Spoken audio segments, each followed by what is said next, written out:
Chapter 1. Critical Mistakes. January. Beckett woke with a head ringing like a metal gold post that had just been struck by a screaming slap shot. His tongue was glued to the roof of his mouth. Where the hell was he? He lifted his head and scanned the murky shadows around him. His eyes caught on a dim, fuzzy light. Had he suffered a concussion? Had that damn Coyote's defenseman gotten him with a lights-out uppercut? No. This place was warm, and it smelled way better than the locker room. He lay on his back in a bed. No covers, no pillow, no clothes. Vaguely aware of another body, he fixed his eyes on that one spot of yellow suspended in gray gauze. When his vision sharpened, the hazy light revealed itself to be a table lamp with a yellow shade covered in pink polka dots. Miniature pink pom-poms fringed the bottom of the lampshade, and a small stuffed bear clung precariously to its top. A koala? His eyesight wasn't that clear yet. Gingerly he rolled over and propped himself up on his elbows, running stiff fingers over his stubbled jaw. He glanced to his side. Long dark hair. A large butterfly floated across her bare shoulder. A different tattoo. Was it a ladybug?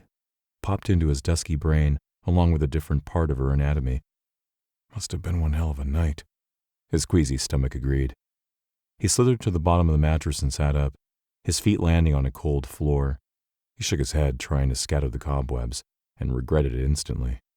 Where the hell were his clothes? Standing, he staggered to a white dresser covered by a slab of glass that held a Visa card, a $100 bill and a few broken lines of white powder. His credit card. His $100 bill. His Coke. Well, he'd paid for it. He picked up the credit card and scraped the cocaine into one thin line, rolled the bill, and snorted it clean off the glass. Pinching each nostril in turn, he sniffed hard. A zing popped his eyes open. Oh, now I'm awake. The few grains that hadn't gone up his nose, he picked up on his finger and licked off. Not a speck left. His dim gaze was pulled to a heap. He crouched on the floor and rummaged through it.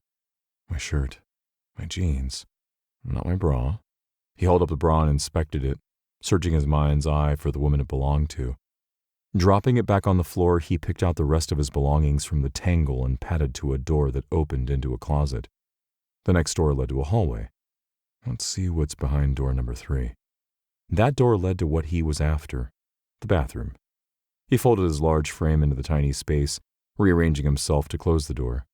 He flipped on the light and was momentarily blinded by harsh fluorescence bouncing off cold white tile. The pounding in his head ratcheted up. He shaded his eyes and sang under his breath. Blinded by the light, worked up like a douche in the something night.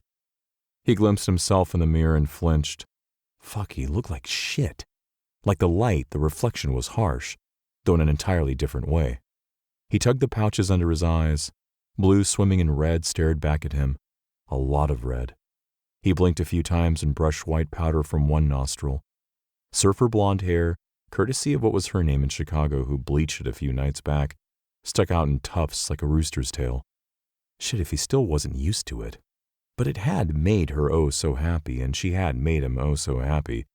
He yanked his fingers through it, but it sprang back up with mattress coil tenacity. He stuffed his face in a miniature sink, running cold water over his head, into his mouth. He brought his head up. No towels. Who the fuck has no towels in their bathroom? Even he had towels in his bathrooms. All 7 of them. But not that girl out there. What the hell was her name anyway? Tracy? Stacy? Candy? Carrie? He smoothed his hair. Where had those creases on his face come from? Contorting himself, he pulled on boxers, jeans, t-shirt, and button-down. Something stuck out of his collar, and he pulled out a black lace thong, promptly dropping it to the floor. He huffed as he looked himself over in the mirror. Nothing had improved. He fished 4 ibuprofen from his front pocket and threw them back with a cupped handful of water. One hell of a night. Back in the girly bedroom, he stashed the credit card in the 100 and glanced over his shoulder at the brunette. What the hell's her name? Man, she was out. With a self-satisfied smirk, he left the room in search of the rest of his stuff. He was so bad with names. And how had he hooked up with her? He was bad with those details, too. His hunt took him to a futon where he found his discarded shoes and socks. Memories came streaking back in flashes, like the crazy strobes from that dance floor where he'd shaken his tail, trying to get some tail. No, wait. That was Chicago. Or was it Detroit? What city was he in now? Minneapolis? Shit. Balanced on the edge of the futon, he pulled on a sock. He'd met this girl in a bar. Where else? A table of giggly women had asked for autographs. Pretty young women doing tequila shots. He'd given them his premium smile, the one that required sunglasses. After he'd signed whatever they'd shoved at him, they'd asked him to sit down.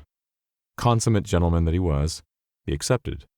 Just Beckett and 4 very pretty, friendly girls who smelled really good and seemed to multiply as more joined their table. Screw team curfew, he thought. That bullshit was for the rookies, not him. A couple of rounds later, on his dime, with extras thrown in so he could catch up, of course, he joined the ladies in toasting something. An engagement? A bachelorette party? Maybe the brunette was the bachelorette. Whatever the occasion, the girls got friendlier as the alcohol did its job, and they asked for more autographs in very interesting places. Sure, I can sign your t-shirt right over your heart, unless you want to take it off. Where's the Sharpie? Oh, you want an autograph across your belly button. The belly button ring will have to go, but I can take care of that with my tongue. Oh yeah, I can do that. I'm sorry, where? Absolutely. I aim to please, but I'll have to squeeze under the table. Ah, that's when he'd spotted the ladybug and the black lace thong. Now his signature was next to the bug, like a brand, and the thong was lying on the bathroom floor. One hell of a night. He thought a blonde was going to join them, but she disappeared at the last minute. Disappointing, but he'd consoled himself with the brunette. He preferred them anyway. Beckett searched for paper and pen to leave a note. Hey, let's do this again real soon. Or, do I get a wedding invitation? And found a tablet with a name across the top. Karen Gruber. He jotted a lame message that didn't include his phone number. Those messages never did. No point in inviting someone to put the touch on him. He learned that lesson the hard way a long time ago. As he hunted for some place to put the note where she would find it, he patted his jean pockets and mentally ticked off his possessions. Money clip, check. Money, check. 4 condoms, he'd started with 6. But he'd been ambitious, hopeful, both, check. Wallet, check. Phone. Uh-oh.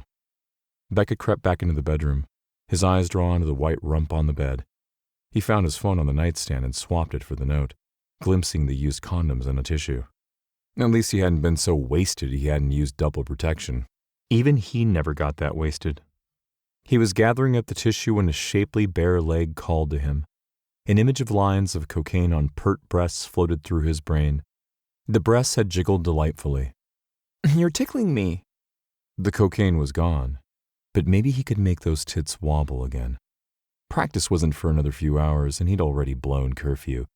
It'd be a shame not to use the extra rubbers, and Coach was always on them about working out off the ice. A picture of sassy dancing breasts in his head. Beckett laid his hand on her shoulder, covering the butterfly. She was surprisingly cold. Hey, sweetheart. What the fuck was her name? Karen something. Karen, sweetheart. I had a great time celebrating with you and your friends last night, especially since it led me here. Smooth, Beck. He shook her shoulder and rolled her over. Panic shot through him like liquid nitrogen. Oh no. Oh no. Oh no. No, no, no!